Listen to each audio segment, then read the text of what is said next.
Motor winding యంత్రాల హోరులో ఒదిగిన బాల్యం ఉస్మానియా అక్షర క్షేత్రంలో డాక్టరేట్ పట్టాగా వికసించింది. ఆ పట్టా పాఠమై తరగతి గదిలో వెలిగితే శ్రమజీవుల వేదన మీ కలం నుండి కవిత్వమై కురిసింది. అలా అలుపెరగని అన్వేషణతో వెలిగించిన నీటి దీపం నేడు వంకతాడుతో బహుజన దృక్పథమై ప్రకాశిస్తుంది.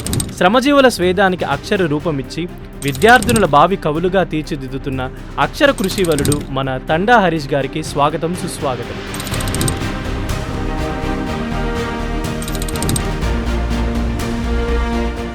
మీ కుటుంబ నేపథ్యం అంతా ఏంటి సార్? అంటే గౌడ వృత్తి నేపథ్యం అనేటువంటిది మాది. మా నాన్నగారు చిన్నప్పుడు తాళ్ళెక్కేటువంటి వారు.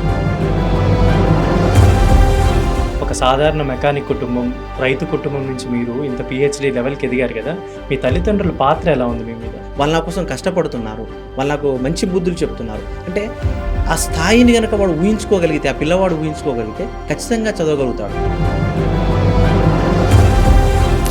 నువ్వు గ్రూప్స్ కొట్టాలని చెప్పారు ఆయన. నాకు ఆత్మవిశ్వాసం లేదు, కానీ నా మీద నా తండ్రికి ఆత్మవిశ్వాసం ఉన్నది. మీ ప్రయాణం, మీ బాల్యం, మీ చదువు ఇదంతా కూడా అసలు ఎలా గడిచిందని అనుకోవచ్చు? తన ఎస్టీ, లంబాడ, గిరిజన జాతికి సంబంధించిన సోదరులు వారు జీవించేటువంటి ప్రాంతం అది. పూర్తిగా వెనకబడినటువంటి ప్రాంతం.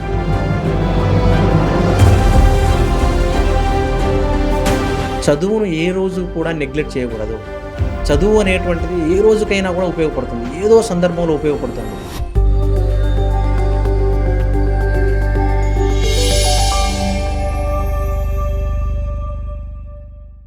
వెల్కమ్ టు టీవెన్ అకాడమీ. నేను మీ యాంకర్ శరత్. మీ అందరి కోసం ఒక సక్సెస్ఫుల్ స్టోరీని తీసుకొచ్చాను. అండ్ సార్ నమస్తే అండి. నమస్తే డాక్టర్ తండా హరీష్ గారు. అండ్ మీ గురించి ఒకసారి మా ఆడియన్స్కి ఒకసారి బ్రీఫ్గా చెప్తారా? ఎస్ అండి, తప్పకుండా. నేను డాక్టర్ తండా హరీష్ గౌడ్. నేను మహబూబాద్లో ఉంటాను. నేను జెడ్పిహెచ్ఎస్ ఆలేరులో స్కూల్ అసిస్టెంట్ తెలుగుగా విధులు నిర్వహిస్తున్నాను. మాది ప్రాపర్ వచ్చేసి పెద్దగూడూరు, కానీ ఉద్యోగరీత్యా నేను మహబూబాద్లో ఉంటున్నాను. అంటే మీ ప్రాంతం అదంతా కూడా అక్కడేనా? మీరు పుట్టింది పెరిగింది అంతా కూడా అక్కడే? అవునండి, నేను ముడుపుగల్లో నేను పుట్టాను. అక్కడ 5వ తరగతి దాకా నా బాల్యం గడిచింది. ఆ తర్వాత మా నాన్నగారు మెకానిక్ వృత్తిని చేపట్టడం మూలాన గూడూరులో అక్కడ పని దొరుకుతుంది అనేటువంటి ఉద్దేశంతో మేము గూడూరుకు వెళ్ళిపోవడం జరిగింది. 5వ తరగతి నుంచి నేను పై తరగతుల వరకు నేను గూడూరులో ఉన్నాను. నేను మొత్తం మీ కుటుంబ నేపథ్యం అంతా ఏంటి సార్ అసలు?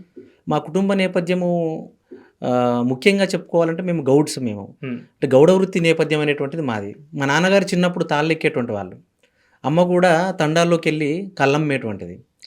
అంటే ఆ జీవనాన్ని చూసినటువంటి నేను మన జీవితాల్లో కొంచెం మార్పు తీసుకురావాలి అనే ఉద్దేశంతో నేను పిహెచ్డి వరకు నేను వెళ్ళగలిగాను. అంటే సాధారణంగా మా కుటుంబ నేపథ్యాన్ని మనం పరిశీలించి చూసినప్పుడు పిహెచ్డి స్థాయిలోకి వెళ్ళటం అనేటువంటిది చాలా అసాధ్యమైనటువంటి విషయం.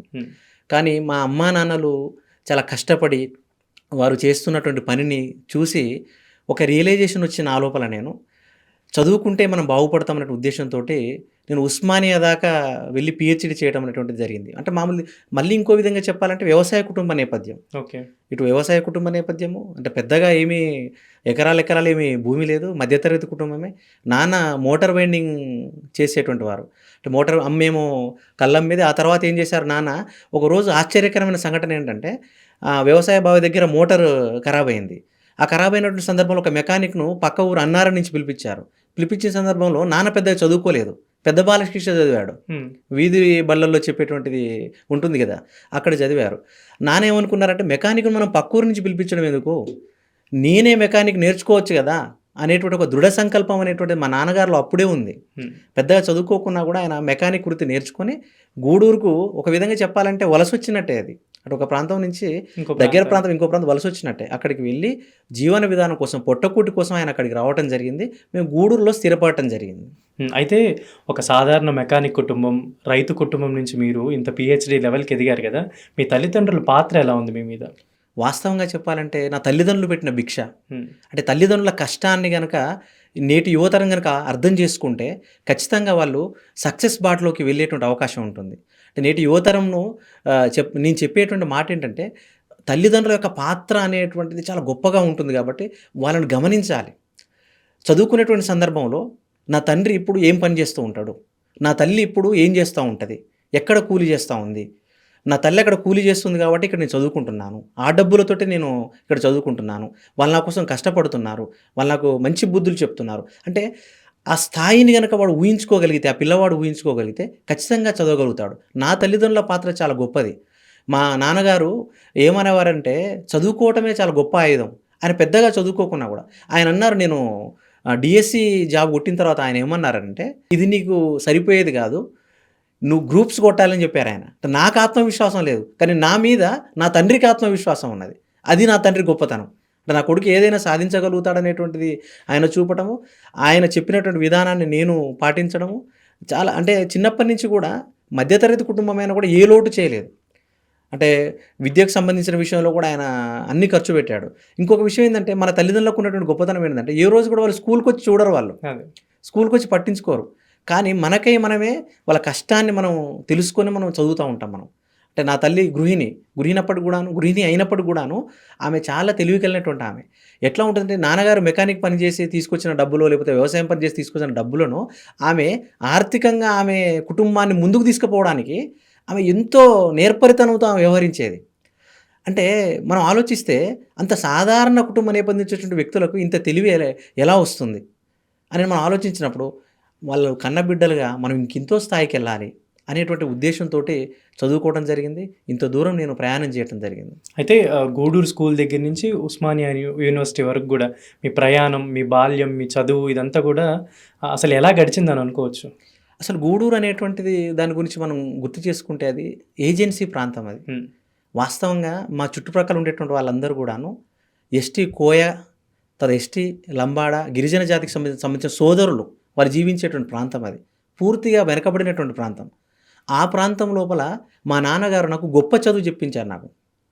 అరవింద హై స్కూల్ అనేటువంటి హై స్కూల్‌లో నా గురువుగారు పింగిలి శ్రీనివాస్ గారు ఉన్నారు. వారు చిన్నప్పటి నుంచి నాకు చాలా ప్రోత్సాహం ఇచ్చేటువంటి వారు. "నువ్వు బాగా చదువుతావు, నువ్వు చేయగలుగుతావు, నువ్వు పాటలు పాడగలుగుతావు." అన్ని రకాలుగా వారు ప్రోత్సాహం ఇచ్చేటువంటి వారు. వారిని నేను ఎప్పుడు కూడా మర్చిపోను గూడూరు విషయం లోపల. అక్కడి నుంచి ఇంటర్మీడియేట్‌కి వచ్చిన తర్వాత మహబూబాబాద్‌లో నేను చదవటం జరిగింది. మహబూబాబాద్‌లో చదివిన సందర్భంలో కూడా అంటే అందరూ పిల్లవాళ్ళలాగానే నాకు కూడా అల్లరి చిల్లరగా తిరిగేటువంటి అవకాశాలు అక్కడ పుష్కలంగా ఉండేటువంటివి. అటువంటి సందర్భంలో నేను కూడా చేశాను. కానీ డిగ్రీకి వచ్చినటువంటి సందర్భంలో నేను ఆర్ట్స్ అండ్ సైన్స్ కాలేజీలో చదివాను నేను హన్మకొండలో. చదివినటువంటి సందర్భంలో మిత్రులందరూ కూడా పోటీ పరీక్షలకు ప్రిపేర్ అవుతున్నారు. అంటే పీజీ పరీక్షలకు ప్రిపేర్ అవుతున్నారు. అక్కడ నేను నా మనసు నేను మార్చుకున్నాను. అరే! మనం కూడా చదువుకోవచ్చు కదా! మనం కూడా ట్యూషన్ పోవచ్చు కదా! కెమిస్ట్రీ ట్యూషన్ నడిచేటువంటిది, మ్యాథమెటిక్స్ ట్యూషన్ నడిచేటువంటిది. నిజంగా చెప్తున్నాను అప్పుడు చదువు విలువ అనేటువంటిది చాలా ఎక్కువగా ఉంది నేను డిగ్రీ చేసేటువంటి సందర్భంలో. ఇప్పుడున్నటువంటి యువత ఆ చదువును కొంత నెగ్లెక్ట్ చేస్తున్నారనే భావన ఉంది. కానీ మిత్రులకు నేను ఒకటే చెప్తున్నాను నేను. చదువును ఏ రోజు కూడా నెగ్లెక్ట్ చేయకూడదు. చదువు అనేటువంటిది ఏ రోజుకైనా కూడా ఉపయోగపడుతుంది. ఏదో సందర్భంలో ఉపయోగపడుతుంది. కాబట్టి మిత్రులు బాగా చదువుకోవాలి. అంటే అక్కడ నేను ఏం చేశాను డిగ్రీ చదివాను. చదివిన తర్వాత ట్యూషన్‌కి వెళ్ళడము, ఆ కాంపిటీషన్ వెదర్‌లోకి నేను వెళ్ళటం జరిగింది. అంటే ఒక ప్రాంతం నుంచి వరంగల్ నుంచి మామూలు ప్రాంతం నుంచి నేను వరంగల్ ప్రాంతంలోకి వెళ్ళి చదువుకోవడం వల్లనే అక్కడ రూమ్ కిరాయి ఉండి, అక్కడ సాధక బాధకాలు పడుతూ చదువుకోవడం వల్లనే నేను ఈ స్థాయికి రాగలిగాను. అంటే నేను పిల్లలకి ఇచ్చేటువంటి సలహా ఏంటంటే, మనం ఎంత దూరమైనా వెళ్లి చదువుకోవాలి. అమ్మ, నాన్న అని పట్టుకొని ఈ మధ్య కాలంలో ఏం చేస్తున్నారు ఊర్లల్లో ఉంటున్నారు. ఆ పక్కన ఉన్నటువంటి పట్టణంలోకి వెళ్తున్నారు. అక్కడ చదువుతున్నారో లేదో తెలియదు.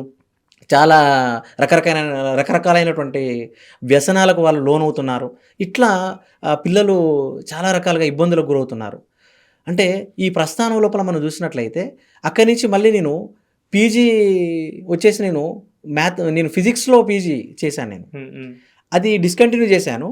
ఎంఏ తెలుగు వచ్చేసేమో నేను ఓపెన్‌లో చేశాను నేను వాస్తవానికి. అంటే నాకు చిన్నప్పటి నుంచి తెలుగంటే ఇంట్రెస్ట్.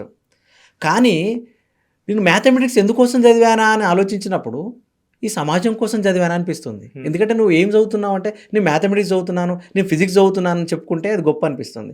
అదే తెలుగు చదువుతున్నాను, తెలుగు సబ్జెక్టు హెచ్ఈసీ చదువుతున్నానంటే అది చాలా చిన్నదిగా చూసేటువంటి వాళ్ళు. నా దగ్గర ఆ నాలెడ్జ్ ఉంది.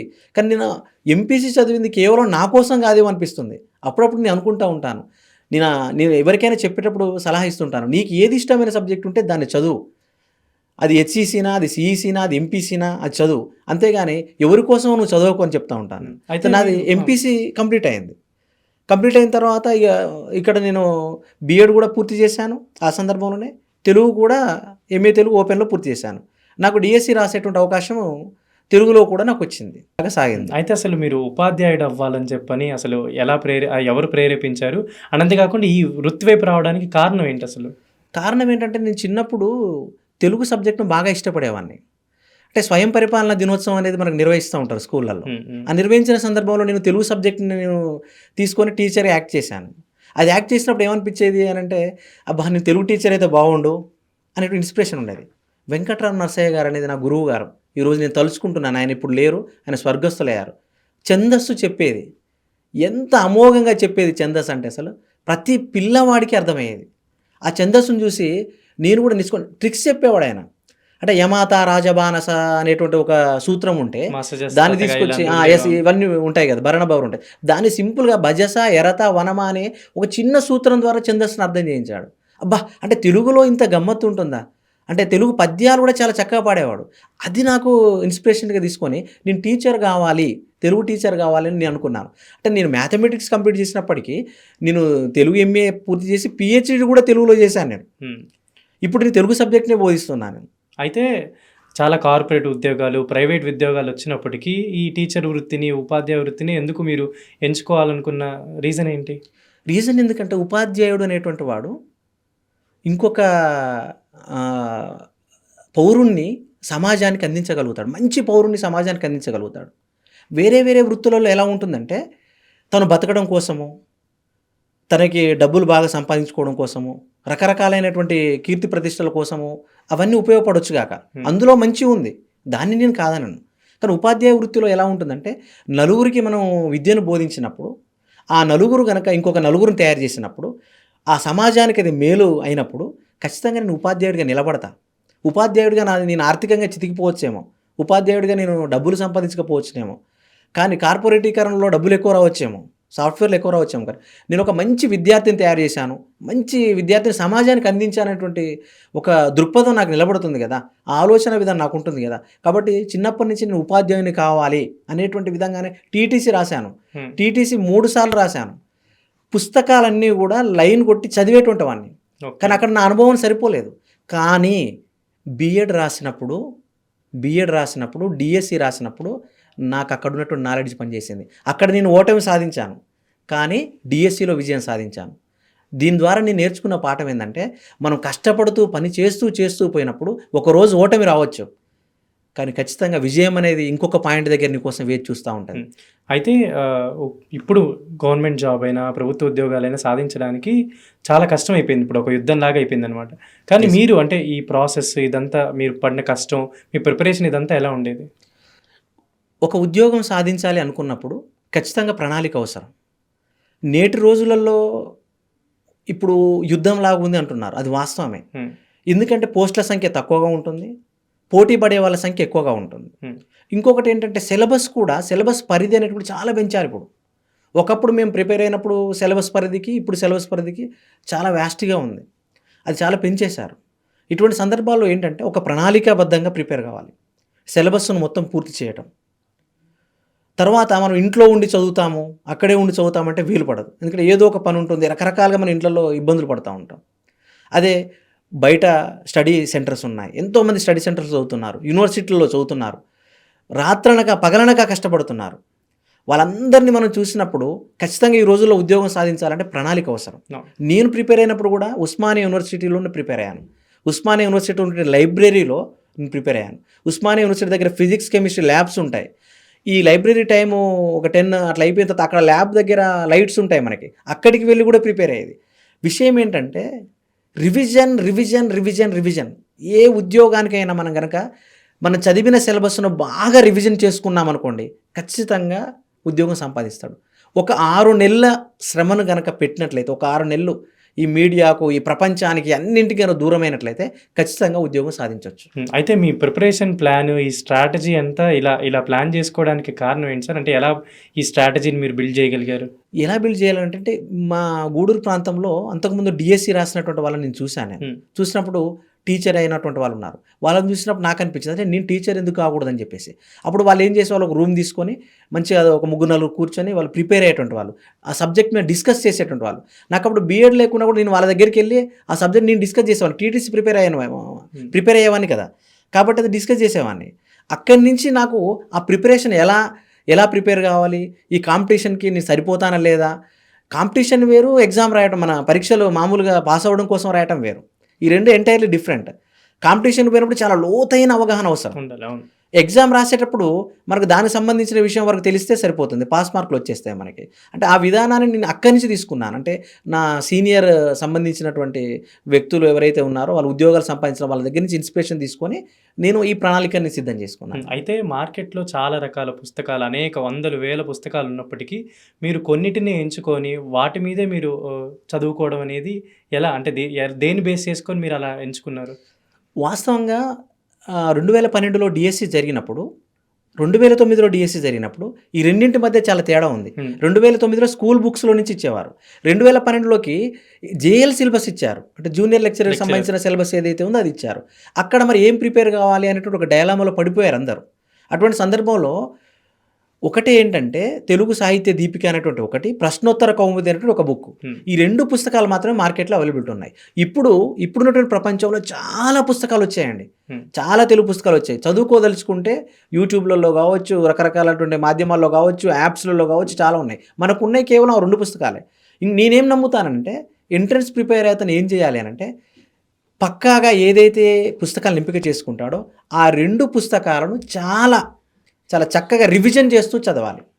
ఆ 2 పుస్తకాలనే చదవాలి. అంటే ఎంపిక చేసుకోండి. కొంతమంది ఏమంటారు, ఆ పుస్తకంలో మెటీరియల్ బాగుంది, ఈ పుస్తకంలో మెటీరియల్ బాగుంది, రకరకాల పుస్తకాలు చదవాలని మనల్ని ప్రలోభ పెడుతూ ఉంటారు. కానీ మనం ఎంపిక చేసుకున్న పుస్తకాలను రివిజన్ చేసుకుంటూ పోయినట్లయితే ఖచ్చితంగా ఏదైనా సాధించవచ్చు.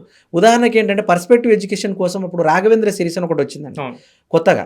ఆ రాఘవేంద్ర సిరీస్‌ని నేను బాగా చదివాను. ఒక 10 సార్లు చదివాను. నాకు ఒక 10కి 9 మార్కులు వచ్చాయి. అంటే ఆ సక్సెస్ ఫార్ములాని నేను నమ్ముతాను నేను. అయితే పీహెచ్‌డీ పరిశోధన కోసం సుంకిరెడ్డి నారాయణ రెడ్డి గారి కవిత్వాన్ని మీరు ఎంచుకున్నారు కదా! ఏంటి అదే ఎంచుకోవడానికి కారణం ఏంటి? సుంకిరెడ్డి నారాయణ రెడ్డి గారు మనకు తెలంగాణకి ఇప్పుడు ఆయన ఒక ద్వారంలాగా చెప్పుకోవచ్చు.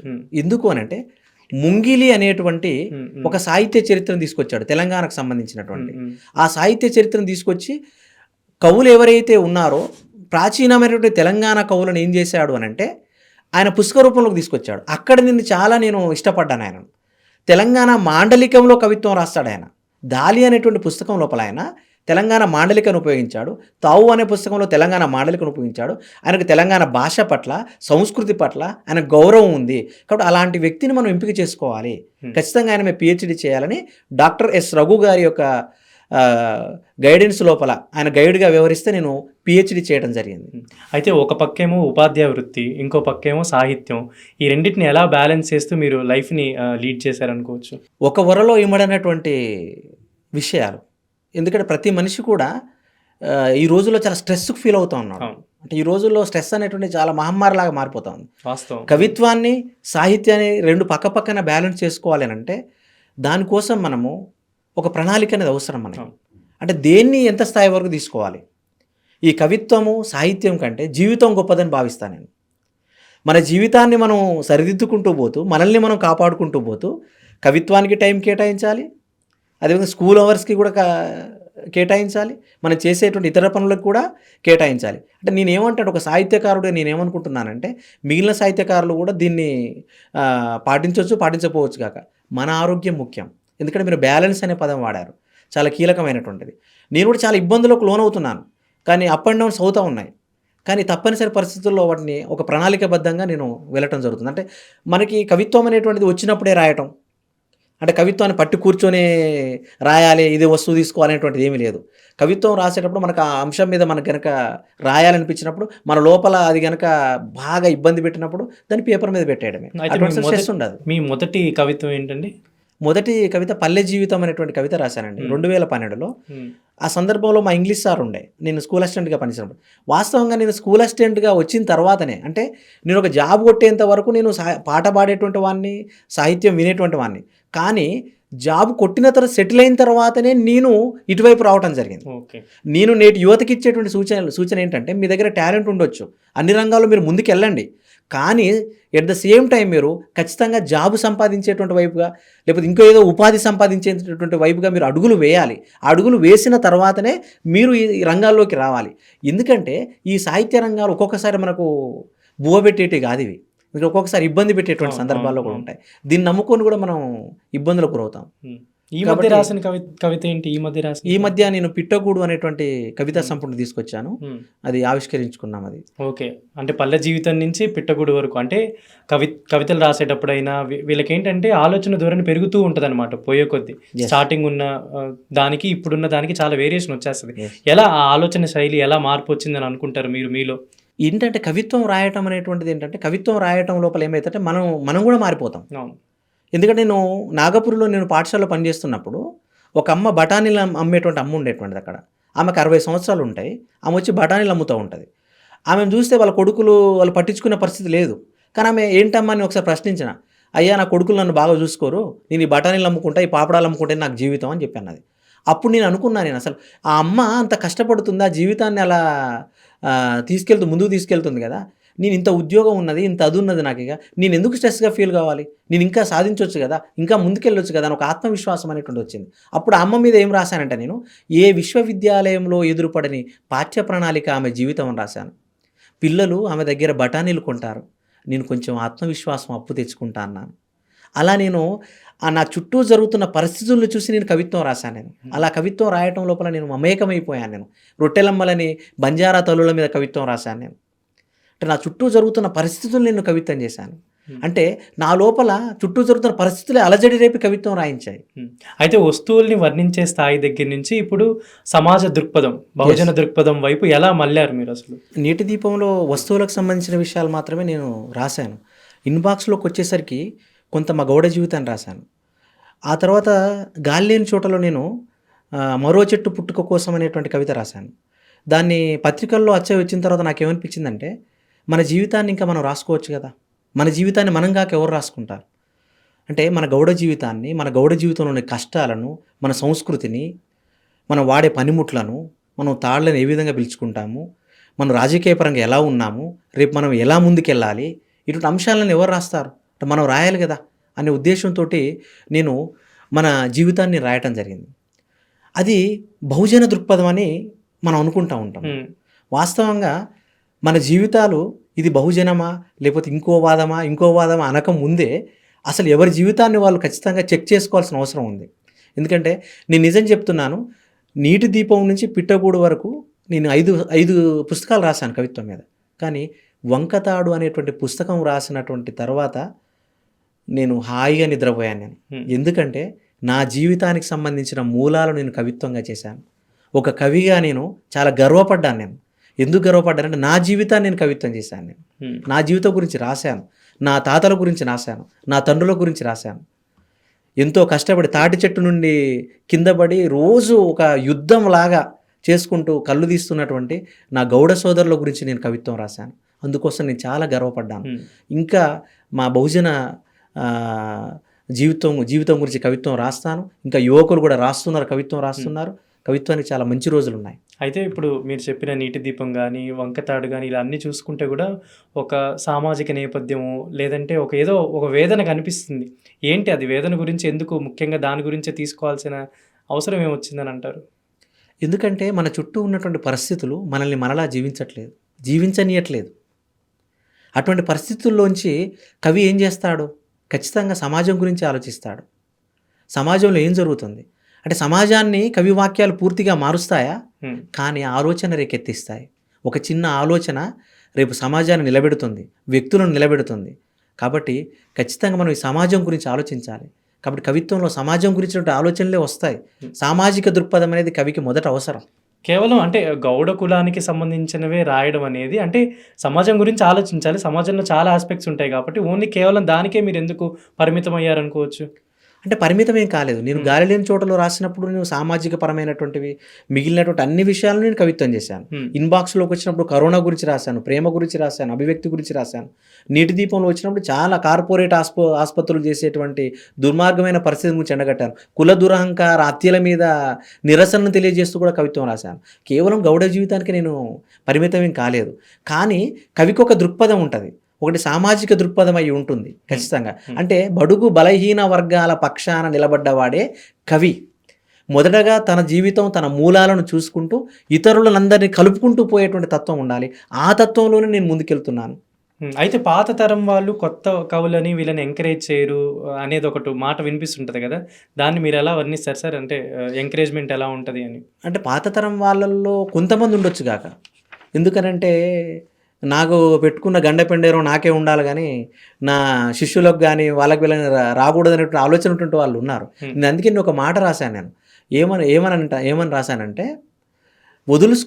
వదిలేసుకోవటం కూడా ఒక బాధ్యతే అని రాశాను నేను. హ్మ్. నువ్వెంత పెద్ద స్థాయిలోకి వెళ్తూ ఉంటావు. మరి అవకాశాలన్నీ కూడా నువ్వే తీసుకొని పోతే ఎలా? నీ చిన్న స్థాయిలో ఉన్నటువంటి వాడు కూడా ఆ స్థాయికి రావాలి కదా! రావాలి. అవును. కాబట్టి వదిలేసుకోవటం కూడా బాధ్యత అని రాశాను. కానీ మీరన్నట్టుగా లేదు. చాలామంది పెద్ద ఎంకరేజ్ తరం చేస్తున్నారు. కవులందరూ కూడాను ఎంకరేజ్ చేస్తున్నారు. ముఖ్యంగా యాకూబ్ సారు కవి సంగమం అనేటువంటి పేరుతో కావచ్చు, తెలంగాణ సాహితీ ఆనందచారి వాళ్ళ యువకులకు సంబంధించినటువంటి కవితల్ని ప్రవేశపెట్టడం కావచ్చు, వాళ్ళ యొక్క పుస్తకాల్లో వేయటం కావచ్చు. నాలాంటి వాడికి యువకుడికి కూడా నవతెలంగాణలో కాలమిస్ట్‌గా అవకాశం ఇచ్చారు. హుహు.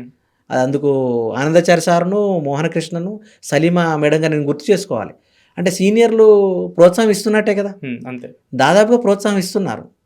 ఒకటి అరా ఉంటాయి ప్రతి వ్యవస్థలో. అయితే విద్య పట్ల, దీని పట్ల అంటే సాహిత్యం పట్ల, వీటన్నిటి పట్ల, కవితల పట్ల, వీటి పట్ల మీరు ఒక ఉపాధ్యాయుడిగా ఎలాంటి చేంజెస్ తీసుకురావాలనుకుంటున్నారు? అసలు మీరు ఎలా మీ ఉపాధ్యాయ వృత్తిలో దీన్ని ఇన్వాల్వ్ చేస్తున్నారు?